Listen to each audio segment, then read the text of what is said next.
That was beautiful. Thank you for the musicians. Lindy, Andrea. Incredible. Incredible.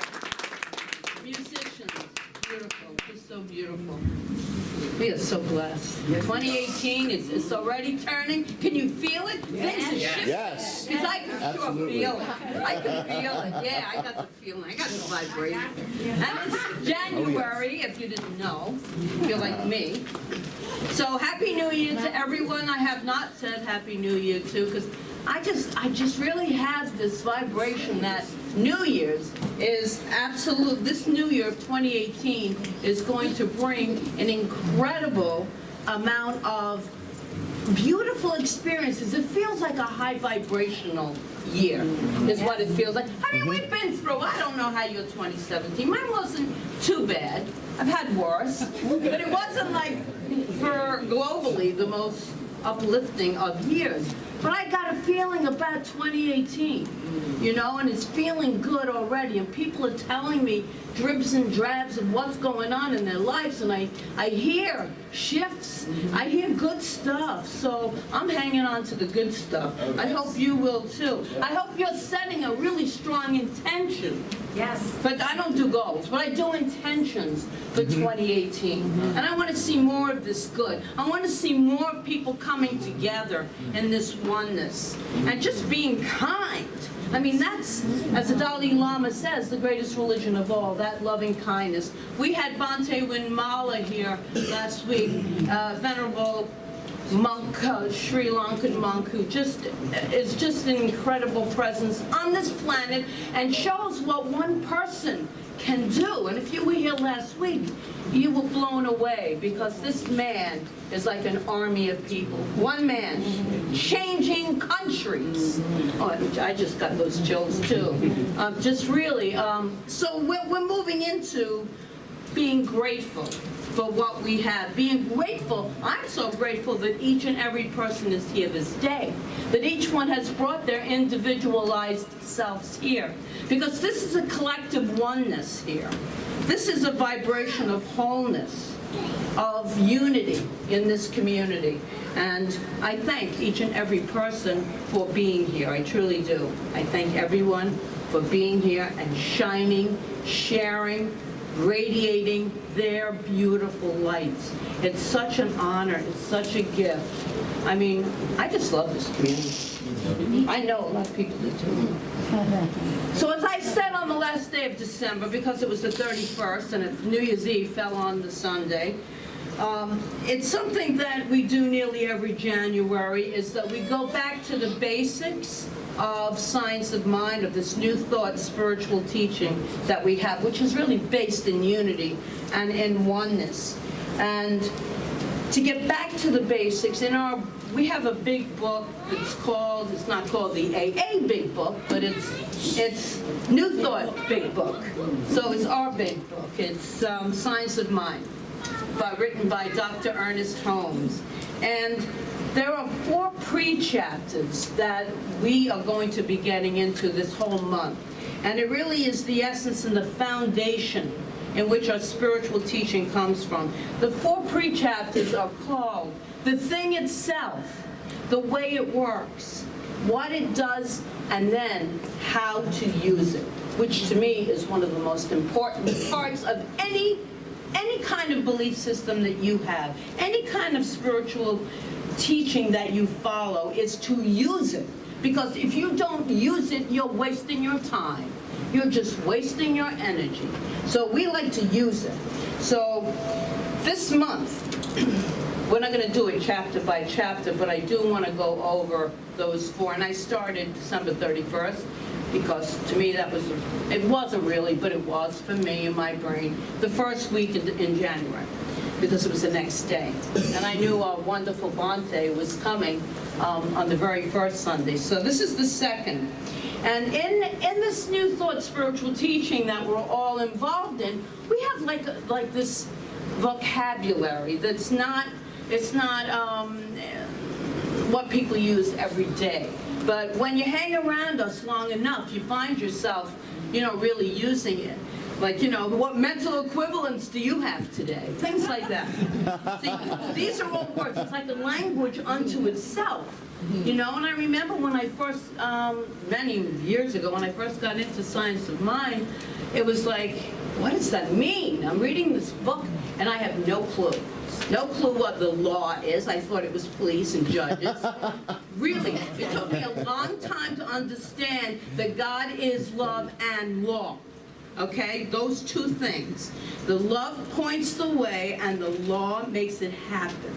As you've heard of the law of attraction by now with The Secret and everything, and the law of cause and effect, that's the law we're talking about. It's a spiritual law that gives back what is put into it. Okay, so some of our terminology is spiritual truth, the absolute, divine creative process, which is one of my favorites, false beliefs, divine intelligence, consciousness, principle, manifestation, we all love that one, the affirmative life, the law, and how about divine right order? It's one of my favorites. And there's so much more, but I think that's enough for all of us to deepen into today. So make sure that when you learn this new way of speaking, first of all, it's very empowering because it's very uplifting. It's very positive. So it's something that we need to be more positive in our lives. We need to be able to go within us, not depending our happiness on the future and on all the stuff that's going on the outside, which is what I see happening a lot. I don't even watch the news on TV, yet I know. I can see it. It's on social media. It's everywhere. Infiltrating. And it's based in fear. So we come here on Sundays, and if you're wise enough, we sign up for the classes, and we really get into how can we use this teaching, a spiritual teaching that we can use in our lives to make our lives better. Because this stuff out here, it ain't making my life any better. I don't know about all of you, but I mean, it doesn't make my life any better. So I want to be able to know that the peace and the love and the happiness that I desire is right here. It's right here within. And I can access it. I can take a few breaths and access my connection to the divine. 2 Sundays ago, when I started this series, we talked about, this was my working title, and this became the whole talk, but this was the title. Activating, it's so long I have to read it. Activating the divine creative process through the law and dispelling false beliefs to lead an affirmative life and experience amazing demonstrations. That was the title. So, for the sake of making it a little more so I could remember it, I decided to call it the creative process. But today's title is a little shorter than that. It's and it may be a word that you're not familiar with because it's not even in Webster's dictionary. And it's a word that I'm really I'm starting to connect with this word. I'm liking it. I think you will too. There is discovered a dictionary that some of you hip young people might know about, the Urban Dictionary. Anyone hear of it? Heard of it. Oh, I didn't know it was a thing. Well, I found the definitions. There's a definition to this word in there. It was like, this is a really cool, so I got the app. What a great dictionary. There's it's a little off color, but it's so right. The word is proanoia. Got it? Proanoia. Proanoia. And to help define it, it might help you to know that it is an acronym for another word. Can we know the word? Paranoia. Yes. Paranoia. None of us really like to be paranoid. So this is proanoia. So paranoia means that you have these false beliefs, because everything's a belief, that someone is out to get you, that some harm is going to take place in your life. And it's based in tremendous fear. It's based in tremendous fear. Then proanoia is the belief that the universe is conspiring for our favor. It's conspiring for our greater good. I like it. Isn't that good? Mm-hmm. The universe, when I say that, then the universe has my back. That's a proanoia kind of belief, which I'm into right now. I love that. I love that it has this word, this name. Right on. And that it is a true belief, because I believe, and we believe, a lot of people in here, that the universe is for us, not against us. And the universe, this came to my attention recently, actually on Facebook, when this person, we use the word universe. Now, Dr. Ernest Holmes in the 1920s was using that word, but they really thought it was a galaxy. They thought it was stars and moons and things like that. They didn't realize that it was another word for the infinite allness of divinity. They didn't realize that we were talking about a higher power. We were talking about God. We're not attached to the word God. I like the word God, but there are other words to use. The allness of life, the creator of all that ever is, was, and ever shall be. But that's what we're talking about when we say the universe. So I wanted to make that clear. It was a huge shift for this person. So having that belief that the universe is conspiring for my highest good makes me feel so safe and secure. And that makes me proanoid. So instead of being paranoid, I'm working on this one here. Because those who know me know that I like to mix words up. Proanoid. I'm proanoid. Say that. Proanoid. Proanoid. Say it again. Give me that. It's a good thing. It's very good. So to put the new word in our language, in the science of mind language, we might say that it means that you believe that at the core of your being there is a divine intelligence that is in operation, and that your life is unfolding in divine right order. When I get out of that knowing that my life's flowing in divine right order, what happens is everything gets messed up. All the stuff happens, and I get, as Bonte talked about last week, stressed out.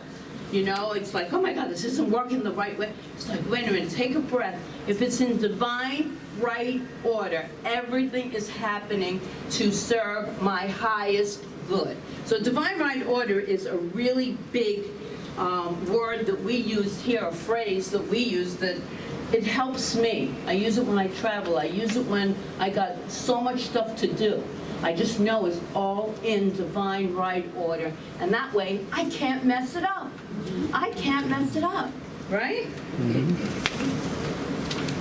In the Science of Mind book, Ernest Holmes wrote this. Love Ernest Holmes. So hear this. We are surrounded by infinite possibility. And infinite possibility, that's a thing, okay? So we are surrounded by an infinite possibility. It is goodness, life, law, and reason. In expressing itself through us, it becomes more conscious of its own being. Therefore, it wishes to express through us. As it passes into our being, it automatically becomes the law of our lives. It can pass into expression through us only as we demonstrate and consciously allow it to do so. Therefore, this is a really important part of it. We should have faith in it. It's the God within us. It's the divine within us. Do we have faith that it's there? Let me finish Ernest Holmes. And its desire and its ability to do for us that we shall ever need to have done. Everything that we should ever need to have done. If we know that we are in partnership with such a power, the only power, the greatest power that exists, wow, it just makes life so much better, so much easier. We are less to judge ourselves when we know that we are in partnership with such a power of love. Unconditional love, no judgment, no, none at all. And so the last sentence of that reading could be our definition of proanoid, okay? It's this: having faith in an infinite possibility and its desires and its ability to do for us all that we shall ever need to have done. Infinite potentiality. There is nothing. This is the power of this incredible teaching that we have. And the power is to empower each and every one of us to know that we can accomplish whatever it is our heart's desires are. We can do it. The only thing that holds us back is the belief that we can't. We can. And that's the shift that's so powerful and so important for all of us. Now, earlier I said that proanoia isn't really a word. At least not a word that I looked it up in the Webster Dictionary and it wasn't there. But there was a book written about it. And it's by Rob Bresney. And it's entitled Proanoia. And it's the antidote for paranoid. So proanoia is the antidote, and this is what he wrote. This is kind of like a little poem thing. Let us release the cult of doom and gloom and embrace the cause of zoom and boom. It rhymes. Bear with me. It does. So let us laugh at the foolishness of evil and hate as we summon the brilliance of praise and create. No matter how upside down it all may appear, let us have no fear, because we know this big secret. All of creation is conspiring to shower us with blessings. Life is crazily in love with us. Brazenly and innocently in love with us. The universe always gives us exactly what we need, exactly when we need it. That's when we get out of our own way. Right on. And I've seen this happen. When I can get my, as Emerson said, bloated nothingness out of the way, I can allow that flow to take place. And it does. And I love that. I just love that reading there. But it's a sweet way to describe proanoia and the idea that divine right order is always taking place. Everything. If you think about the divine, God, the universe, every galaxy, every star, every form of matter, every space is all balanced. It's all equal. It all works out. We have the law of gravity. I mean, it's almost impossible how we even wake up in the morning. It's almost impossible to think about how we do that. We just do it.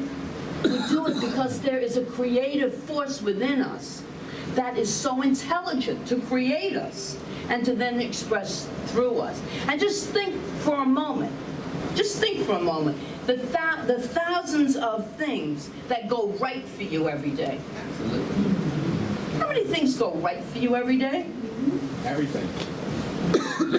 And you have absolutely nothing to do with it. Through some magic that you don't fully understand, you're still breathing. And your heart is beating.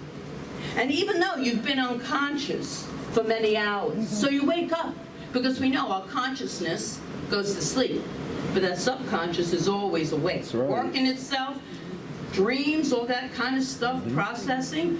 But it's your consciousness is, but it knows how to wake up. It knows how to take that breath. And you open your eyes, and the light of many colors, all of that vision, floods into your eyes, registered by nerves that took millions of years to perfect. The incredible gift of these vivid hues is made possible by this immensely huge globe of fire. This is so cool.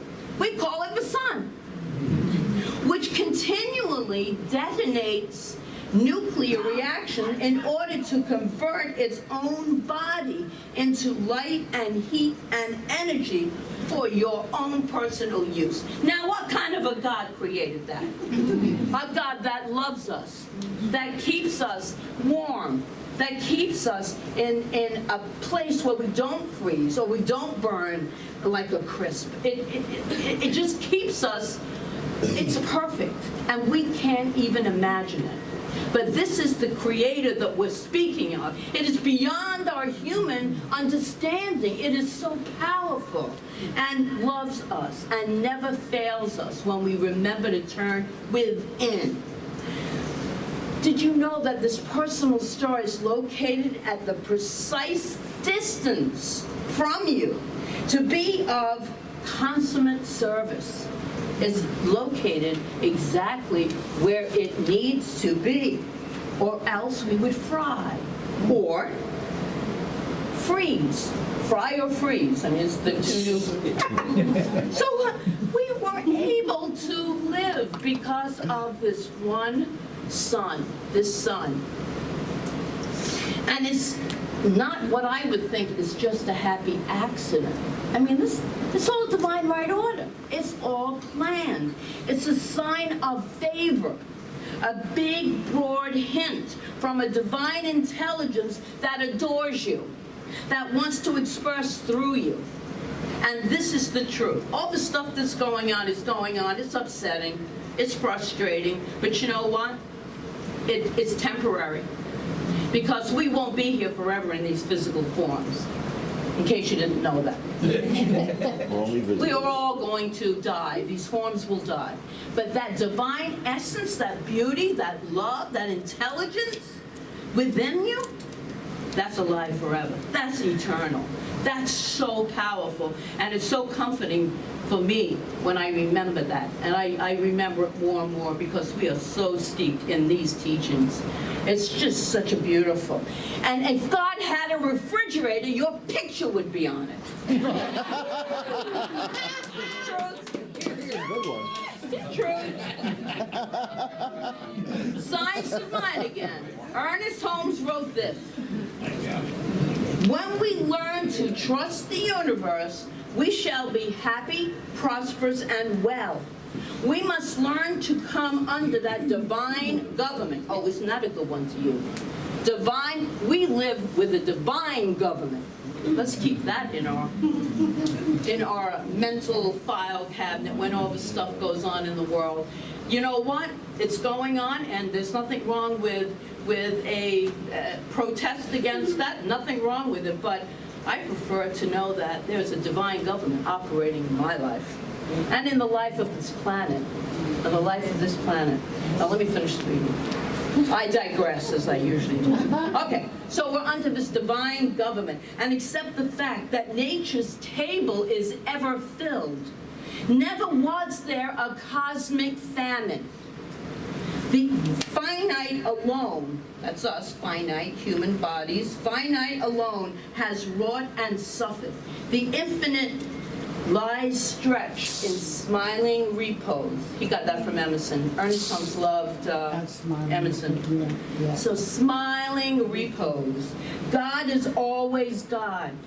No matter what our emotional storm or what our objective situation may be, there is always something hidden in the inner being that has never been violated. We may stumble, but always there is that eternal voice forever whispering in our ear, that thing which causes the eternal quest, that thing which forever sings and sings. This is the thing itself, and we talked about the thing itself. This is this powerful force of love. Divinity itself, the thing itself. It doesn't have a gender. It's genderless because it's all creation. It's beyond that. It's beyond anything. Here I am trying to describe something which I can't even fathom. But we do our best. We do our best to try. That's why we have these words, and we because something within us wants to become more. It wants to express. And that thing within us is that divinity. And that divinity is part of all that is, the unity of life. God is one, and we are all part of that oneness of life. No one left out. No one left out. We're all in this together. It knows way more than we know. It is after. It is pure intelligence. It's wisdom beyond, as I said, anything we could conceive of. And that even when you can't see it, it really comes down to faith and belief. Do we believe that there is this power for good? Do we believe that we are a part of this power? How strong is our faith when things look like they're falling apart in our lives? How strong is our faith, knowing that this too shall pass, and that the divine love of God is the only truth I need to know? I need to know. It's all I need to know. And really believe it, that the source of all my good is forever expressing. And it's expressing through me and through you, through each and every one of us. And it's confirmed, as you know, I read the notes from the universe that come in my email every day from Mike Dooley. And this is one that came through. What if every unexpected delay, postponement, or redirect only meant that at the very last second, right before the scheduled manifestation, I had an even better idea? It happens, love the universe. Divine good. I mean, I've done this. I've set my intention, but I always put the caveat. This was something better, because I know. It's up to us to know the what. But how it happens, leave that to the universe. It will always deliver you much more than you expected, so much more than you could ever have thought of on your own. It is the truth, it's the way it works, and I have absolute faith in that. And this terrific idea that comes from this book, which I'm going to be getting for our bookstore, Atom-Smashing Power of Mind. Love that, Charles Fillmore. Such a good book, isn't it? Love it. And he writes this. Charles Fillmore, along with his wife Myrtle, founded, if you've heard of Unity, it's huge. We have our conferences, ANTN conferences in Unity Village now. So it's huge. They have their own zip code. That's all I have to say. That's true. It is so incredibly impressive. So anyway, Charles Fillmore wrote this. Do not be surprised and disappointed if everything does not work out according to your ideas.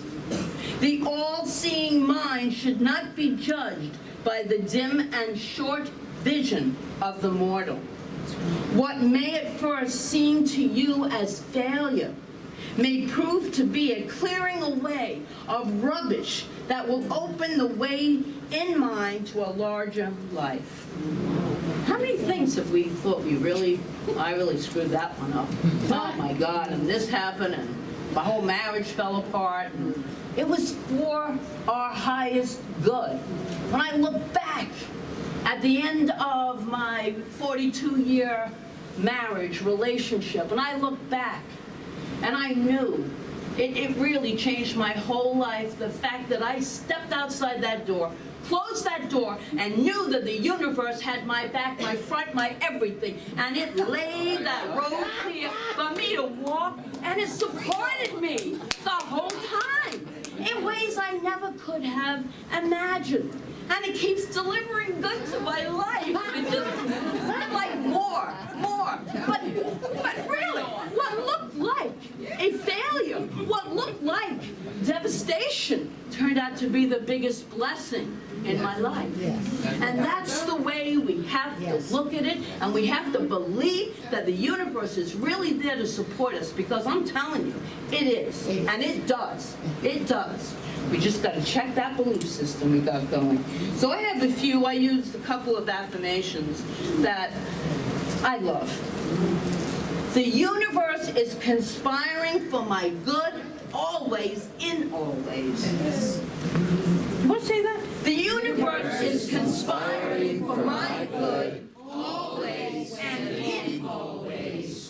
say this one, you can repeat it. God's good is without bounds. God's good is without bounds. Infinite potential is always available to me. Infinite potential is always available to me. This one I'll give you in 2 parts. Only good and loving kindness Only good and loving kindness proceed and follow me all the days of my life. proceed and follow me all the days of my life. Good to me. I'm not finished. I'm not finished. Because I'll tell you right now, if you believe any of what I just said, if you really resonate with what I have said, then congratulations, you have become a proanoid. And I and all I have to say on that is so it is, and it is so. Outstanding.